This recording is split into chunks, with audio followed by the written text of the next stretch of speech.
Assalamualaikum. Selamat datang di Mahabah Production. Saya Taufik Liwon dan di sini saya akan berbagi video mengenai kisah Rasulullah dan Waliullah. So stay tune. Jangan lupa komen, like, subscribe dan share ya. Semoga bermanfaat. Terima kasih.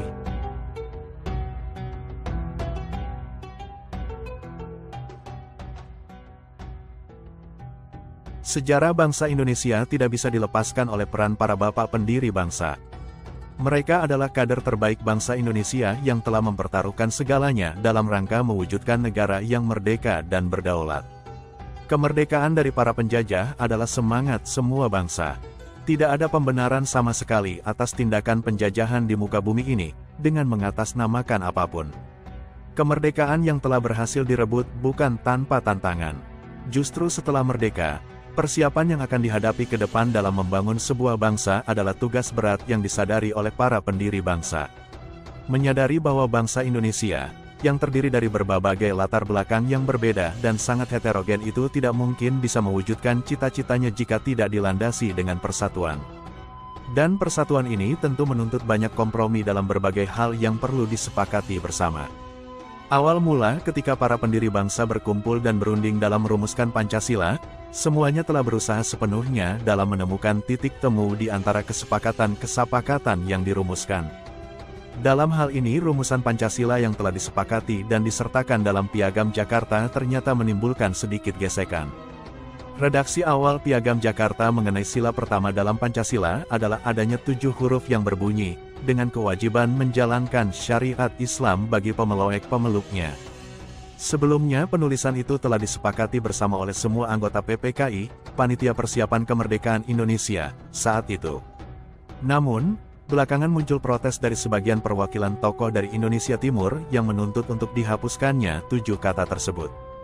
Dari sini kemudian sebagian tokoh Islam dan nasionalis berunding kembali terkait tuntutan itu.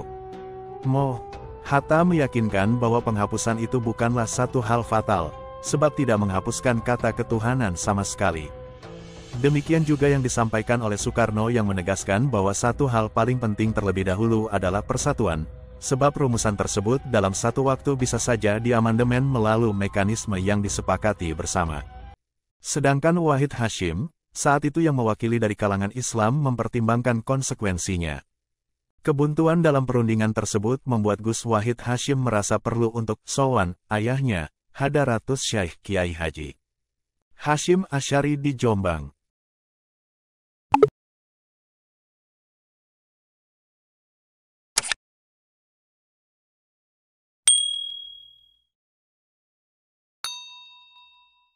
Pada dasarnya rumusan dasar negara yang memuat rumusan Pancasila di dalamnya itu, tidak lain adalah mendukung kepentingan bersama. Dan kepentingan bersama ini menjadi prinsip terdepan untuk membangun sebuah persatuan. Semua hal terkait dengan Piagam Jakarta telah diceritakan oleh Wahid Hasyim kepada ayahnya. Lalu dikisahkan bahwa dalam menanggapi hal ini, Kiai Hasyim melakukan tirakat puasa selama 3 hari. Selama puasa tersebut, beliau menghatamkan Al-Quran. Saat itu, setiap membaca surat Al-Fatihah sampai pada ayat, Iyyaka na'budu wa iyyaka nasta'in, Kiai Hasyim mengulangnya hingga 350.000 kali. Setelah puasa 3 hari, Kiai Hasyim Asy'ari melakukan salat istikharah 2 rakaat. Dalam rakaat pertama, beliau membaca surat At-Taubah sebanyak 41 kali. Sedangkan dalam rakaat kedua, beliau membaca surat Al-Kahfi sebanyak 41 kali juga. Kemudian beliau melanjutkan istirahat, dan sebelum tidur, Kiai Hasyim Asy'ari membaca ayat terakhir dari surat Al-Kahfi sebanyak 11 kali.